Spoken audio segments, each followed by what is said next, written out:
Sometimes, I think we're all just walking libraries of memories, each of us a book with pages unturned by the world. But what if one day you could read those stories? What if I told you I can? At first, it was a curiosity, a parlor trick of the mind. The teachers, with their fortress of knowledge, became unwitting allies in my academic conquests. I'd walk into an exam, and the answers lay before me like an open invitation, their memories a buffet from which I could feast without restraint. I knew things, intimate things, about people I barely spoke to. I could see their first kisses, feel the flutter in their chests, taste the sweetness of their secret victories. Hearts laid bare, their memories were my whispers in the dark. But it was a hollow victory, these stolen glances into souls not meant for my eyes. The girls, with their delicate laughter and unspoken yearnings, became my silent confessions. I knew their love, their loss, their moments of quiet undress.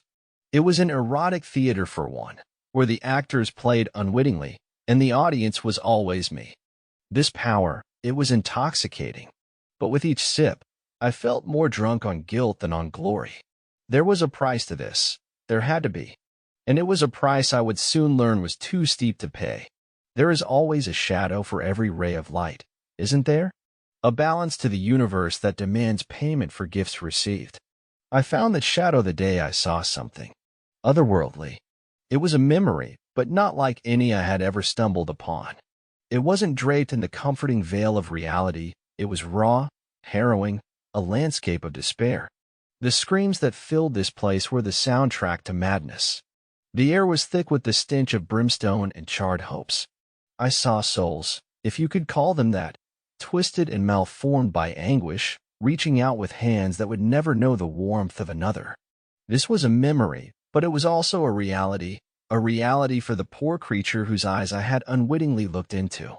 And as the stranger turned his gaze upon me, a gaze that held the depth of eternal suffering, I realized that I had seen something forbidden. The vision that I saw was the very essence of hell itself. His eyes, they weren't just windows to a tortured soul, they were portals to a place of punishment and despair. And in that moment, I understood. Some memories are sacred. Some doors are meant to remain closed. What happened next is beyond the comprehension of those who walk in the light. The memory, that final, damning memory, it consumed me. The stranger's gaze was the last thing I knew before I was pulled into an abyss. I am now a voice without a body, a consciousness adrift in a sea of lost memories. I am the memory seer, the unwelcome wanderer in the gardens of the mind.